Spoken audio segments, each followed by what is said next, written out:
I spent 4 years in the United States Air Force and 24 years in the almost 24 years in the Central Intelligence Agency. I've spent my life serving my country. I've spent my life sacrificing. Both of my adult children are military officers. My daughter a naval officer.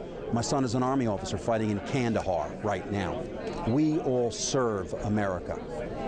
We're here to give back to America because we are grateful for what America has given us. Okay. And what's your stance on social issues? I'm conservative. I'm a social conservative. On both gay marriage and abortion? I'm pro-life. I have no problem with gays in serving in the U.S. military. I've written that. Okay. I have no problem on that. We've had gays and lesbians serving in the CIA and the FBI for years, and it's not a problem. Okay. And, I don't support gay marriage, though. Okay. And what is your position on gun rights? On what? Gun rights? I'm a Second Amendment guy. I'm someone who believes that we should have the right to bear arms. And the initial that form you fill out when you buy it, that should be basically enough. Okay. And if you want to ask me about the border in Arizona, I support what the governor of Arizona has done down there with that legislation. Okay. We can't have a super highway for illegal aliens crossing the border. And I have sympathy for anyone that wants to come to America. But we are the most generous country in the world. We allow over 1.2 million people to legally immigrate. That's just in the numerical system. Then there's others that marry. There are no 4 or 5 countries together that do what America does in terms of allowing immigrants to come in. Okay. And we shouldn't be ashamed of that. And so you support the new law. Of course. But you also support the new law about has to do with education and classes about diversity. No, I don't know what law you're talking about. Which one are you? This dealt with classes that taught, I guess, racial. I'd have to know the specifics. Okay, Since you don't have it, I can't answer on that. That's fine. But I can tell you, in the specific law in Arizona, I support the governor of Arizona, what she's done, completely. All right, and as far as cutting spending, is there anything you say everything but Social Security? Everything but Social Security and Medicare, and the reason we wouldn't cut Social Security is people have invested themselves in their life. 6.2% of their salary has been put into that.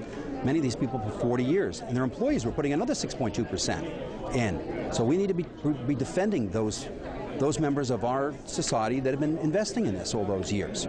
Everything else, though, is going to have to be, we're going to have reductions. We will be bankrupt if we continue to have the out-of-control spending that we have.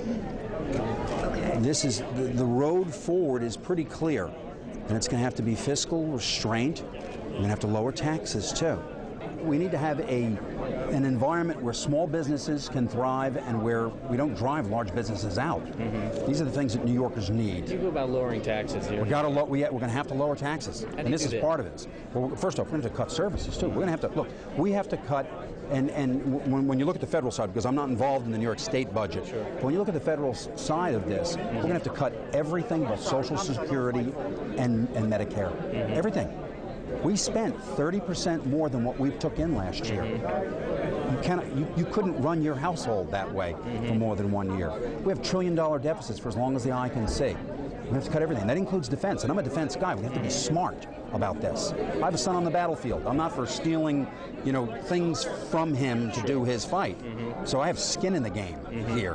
But we have to be a lot smarter. We're spending $1 million per soldier per year in Afghanistan. It's outrageous. Okay, so it's a lot of, there's waste, there's abuse, and you need someone like me who understands conflict to look at this thing and say, look, we don't need this, we don't need that, let's go ahead and do this smart. Sure. We're a little bit too heavy out there in some ways. What motivated you to run? I mean, what was the tipping point for you? I think that after the collapse of the economy, I looked around and I thought, we're in terrible danger as a people and as a nation.